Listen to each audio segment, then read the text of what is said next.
Am I the a-hole for refusing to help my wife and her friend anymore over what my wife calls a miscommunication? My wife Emily has a longtime friend Leslie who has recently become a single mother. Leslie does not have a working vehicle at the moment and is working 2 jobs. So Emily took it upon herself to help Leslie out as much as she can.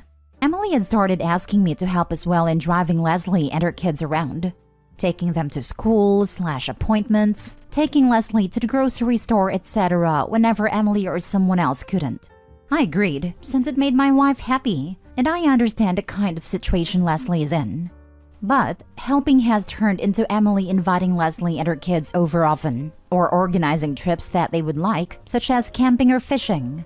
A few times my wife was unable to attend these get-togethers she organized due to work, and insisted they still take place, leaving me to entertain Leslie and her kids on my own. And since I've known of Leslie my entire relationship with my wife, I didn't think too much about this. The times that it has been me left with her, or sent in Emily's stead to shuttle Leslie around, have made normal small talk with her and her kids. Recently, Leslie's kids were going to be away for a weekend, so Emily wanted to have Leslie over for dinner and some movies.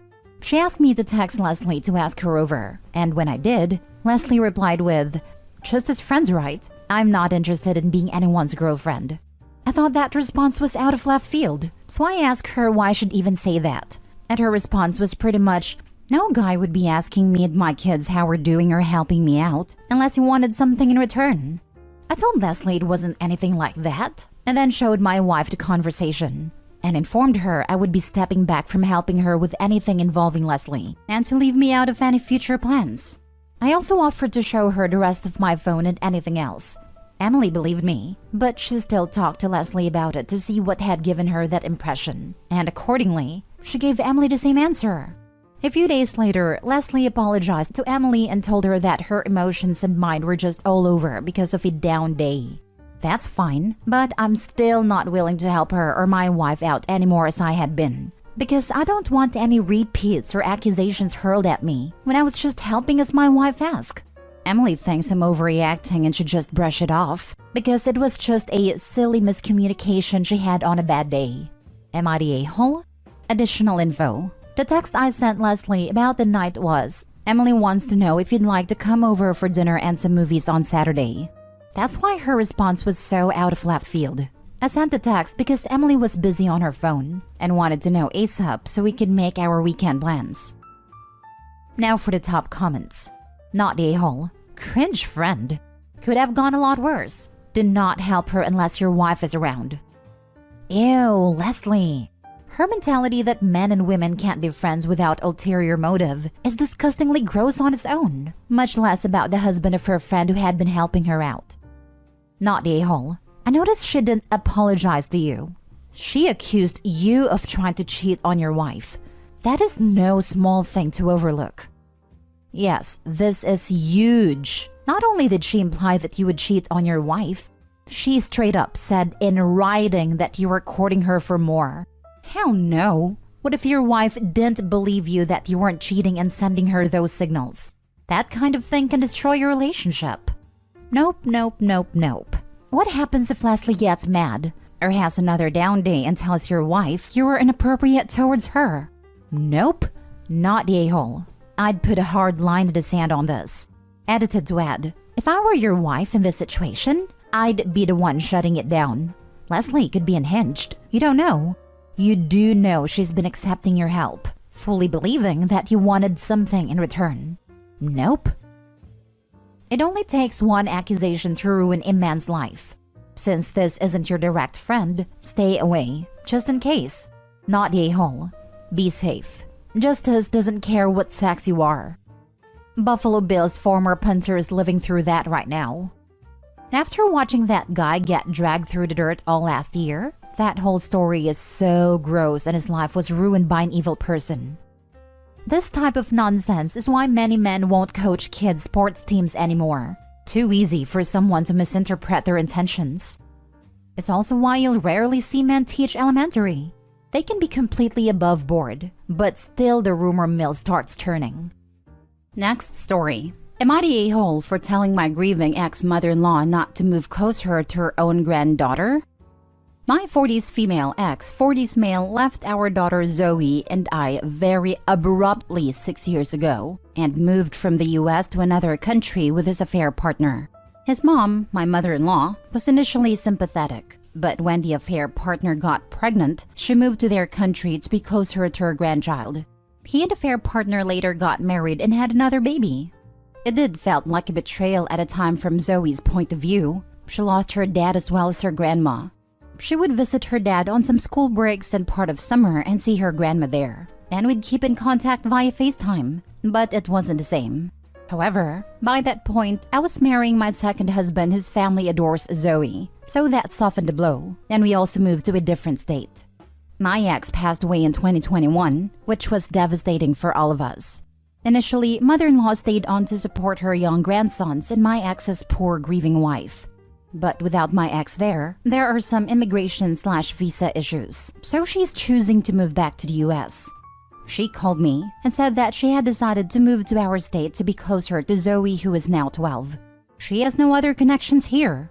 I said we'll be happy to invite you to birthdays and maybe get together for Christmas Eve, but that our family is busy these days. And Zoe's about to enter her teenage years, so she should take that into account. She started talking about wanting to spend a lot more one-on-one time with my daughter. I said frankly that she had lost the right to demand one-on-one access years ago, and she should bear in mind that Zoe was ambivalent at best about her, and with her entering her teen years, that's probably wasn't going to change. Mother-in-law said she was grieving, and this was her late son's old daughter in her blood. I said she had all but abandoned Zoe, just as her son had, and she couldn't expect to just pick up where she'd left off, and that Zoe now had step-grandparents who played a part in her life that mother-in-law had effectively left vacant. I said she could move where she wanted, that was her choice, but don't count on this relationship. She was very upset and accused me of trying to erase her Zoe's father and paternal family to make room for a stepfather/stepfamily, and has said that I'm alienating her Zoe against her. For example, she's upset that I told Zoe in passing that she was having visa issues months ago because it interferes with her "I'm coming back just for you" narrative. And the truth is that I've always made sure Zoe's nice/civil, but even before my ex died, I haven't done much to encourage Zoe to deepen the relationship with her grandma. It was hard for her to visit her dad and see mother-in-law being her half-sibling's grandma. She also has complex feelings toward her half-siblings and stepmom. She knows mother-in-law is moving back, but I didn't tell her that mother-in-law wants to move here yet. As a parent, I don't know if it would be healthy for her, especially since I don't think mother-in-law can be trusted to stick around if she gets a better offer. But maybe it wasn't my place to tell her not to move. Not a-hole. Zoe's not an accessory that can be shoved to the back of the drawer and then pulled back out when grandma wants. Had ex-mother-in-law's son not died, she would never have contemplated moving back nor making any real effort to be closer to Zoe. Zoe is not her consolation prize now that her son has died, and visa issues mean she can't stay with a second family. Exactly what I was going to say, that if the ex hadn't died, then the mother-in-law wouldn't have made any effort to get close to Zoe, probably ever. I totally understand wanting to be close to what you have left of your son, but it doesn't mean you get a pass. Not the a-hole. You told her she could do what she wanted, but not to count on Zoe's mandatory attention. That's just setting a healthy expectation for a teen who might feel abandoned by her grandma. You could have said it more gently, but you have every reason to feel heated on your daughter's behalf too. At the end of the day, you're just setting expectations so mother-in-law can make the right decision for herself. Exactly. Grandma might not want to hear the kid's been hurt and still has some feelings about it all, but the alternative, meaning not telling her and letting her find out after the move, would do more damage. Letting her daughter know about the visa issues and protecting her from that emotional manipulation of "I moved back because I missed you" was right too. Next story. Am I the a-hole for telling my mom she's an awful mom for using her savings to help her boyfriend? Before going to college, I asked my mom to help with tuition, and I'd find my own way for accommodation and general money. She said no, and that I should just work harder. Fine. So I got 2 jobs and managed to earn a scholarship in my second year. For my graduation, I had to pay for my own party because she said she wouldn't. When I got offered a job across the country, I asked her to assist me with just the first month's rent and I'd pay her back when I got paid. She said she couldn't, and I had to let the job go despite it literally being a golden turkey given to me on a silver plate. But whatever, I managed to get another job closer after 6 months of unemployment. All this time, she had a savings account with money she'd been saving and what my late stepdad left her. There's a lot of money in there, and it wouldn't have rendered her destitute to have helped me in at least one of these occasions.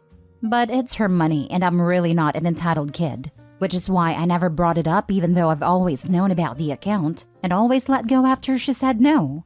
She used to say it's for her retirement, and I completely respected that. Now, she's been dating Dave for about 5 years, and recently Dave got into trouble with the law and needed bail money. A lot of money. 6 figures. And my mom paid it. Not only that, but she's going to pay for his lawyer too, all from the savings account. When I heard this, I got upset because what in the flying duck? She didn't even consider helping me out, but didn't waste a second hopping to the bank for her troublesome boyfriend? So I told her she was a crappy mom and unsupportive. Then we had a back and forth where she called me ungrateful and entitled. So am I the a-hole here? Now for the comments. Not the a-hole. You called it like it is. Like you said, you're not entitled to it. However, it doesn't make her any less of an a-hole for her choices. Exactly correct. The mom is a crappy mom. She wasn't willing to help her daughter's schooling or housing, and thus made her life hella difficult, but is willing to help her boyfriend deal with legal problems. And has the nerve to tell Opie she's ungrateful? Ungrateful for what? That you did a frigging bare minimum that's mandated by law? Get out of here. Not the a-hole. And frankly, I'd go low or no contact with the mom over this betrayal. Opie was shown she is not, nor ever was, a priority for her mom. Why stick around when you aren't valued? I'll never understand parents like this. I couldn't imagine putting a love interest over my kid this way. Not the a-hole. It's going to be glorious when you can tell her I told you so smugly, when she realizes she wasted all her money on that flea bag. Even more so down the road when she inevitably comes to you with her handout. Tell her she should have just worked harder and she'll need to get a job if she needs money that badly. Not the a-hole. I firmly believe that when you have a child, you are financially tied to that person for life, not just until they turn 18. It would be one thing if your mom was actually saving that money for retirement, but she's made it that clear she wasn't. She was saving it for some deadbeat loser who allegedly did something so awful his bail was into 6 figures. You're not entitled for asking for help from your mom. Your mom is the a-hole for repeatedly refusing to help her child with very reasonable expenses, and then turning around and throwing it away for some guy. Might be time to distance yourself from this person who has failed you time and time again, and clearly does not have your best interest at heart. You'll probably hear from her again when she needs money for a nursing home, and then it'll be your turn to tell her she should have worked harder, and that she sounds entitled. No, you are not the a-hole. Your mother is a huge one, though. I totally understand saving for retirement. That makes sense. Spending money on a deadbeat boyfriend for his bail and attorney? No, that's what makes her a huge a-hole. Opie, you sound smart and capable. Your mother has issues apparently, by putting her terrible boyfriend ahead of her daughter's education. I'm speechless. Last story. Am I the a-hole for refusing to feed my sister-in-law after she gave her food to her dogs? My husband and I threw a barbecue on Saturday for the whole family. Mother-in-law, father-in-law, 2 sister-in-laws, 4 brother-in-laws, all their kids, my parents, and a few cousins. It was a large gathering. Both sister-in-law and brother-in-law brought their dogs, 3 total. I didn't really want the dogs here, but at the same time, I kind of just sucked it up because we were going to be outdoors anyways. Sister-in-law's dogs are extremely high energy and food-driven. One's a giant Rottie, and the other is some sort of Russian Chihuahua. I think that's what she said. So a small lap dog. Brother-in-law's dog is fine. Black Labrador. He is old, and just kind of lays around looking for pettings. So we start dishing out plates or whatever, and my sister-in-law is just waiting and staring at us but not saying anything. When we get everyone's food, she goes, where's their food? And points down at her 2 dogs who were standing by the grill begging. I told her that I'm not feeding her dogs food that cost me over $300. I purchased this food on my dime. And I'm not going to see it go to a dog when other people could want more food. She said something to the effect of, well, what the hell are they supposed to eat then? They eat with us for every meal, and now they're just going to be sitting here thinking they did something wrong because you won't feed them. So I responded with all due respect, that is not my problem. You should have figured something out instead of expecting us to feed your dog steaks and burgers. Anyways, she ended up putting her food on the ground for her dogs and sat with her arms crossed the whole time, glaring at everyone around her while they were eating, saying, that sure looks yummy. Good thing the rest of the family gets to eat. My husband kept coming up and saying, just give her a plate, hun. She's causing drama. But I refused. She gave her plate to her dogs, who shouldn't have been fed the food I purchased anyhow, because I clearly said no already. And I'm not going to give in to the entitlement when she didn't do anything to contribute. If I allowed her to walk all over us this time, then it would happen over and over in the future. Mother-in-law and father-in-law are on my side, as apparently she pulls the same nonsense at their house. But everyone else thinks I'm an a-hole for not feeding her after she gave her plate to her dogs. Not a-hole. If you ever have a barbecue again, please have some dog kibble on hand, so that after she gives her dogs your nice barbecue, you can pour her a bowl of kibble and tell her to eat up. This is the best piece of advice I have ever read on Reddit. LMAO. Good job, sir. Not a-hole. This does sound like entitlement. Actually, it just about screams entitlement. You and your family should do that every time sister-in-law pulls this crap. Did brother-in-law manage his dog's food? If so, sister-in-law could really learn a thing or two from him. Jeez. Yep, brother-in-law brought his dog a can of wet food to eat while everyone else was eating. Good on brother-in-law for being responsible. I literally do not understand why sister-in-law isn't embarrassed. Narcissists don't get embarrassed. Not a-hole. This is truly unhinged. She's not even good to her dogs, as this is very unhealthy for them. You cannot feed your dogs whatever human food is being served. Not a-hole. Exactly. And if the dogs are used to being fed at the same time, feed them their dog food. It's what I do. Before I sit down to eat, I just feed my dog his food. And if I have any veggies or meat, he can have it. Goes into his bowl after I eat. Dogs can get all sorts of issues from eating seasoned meats.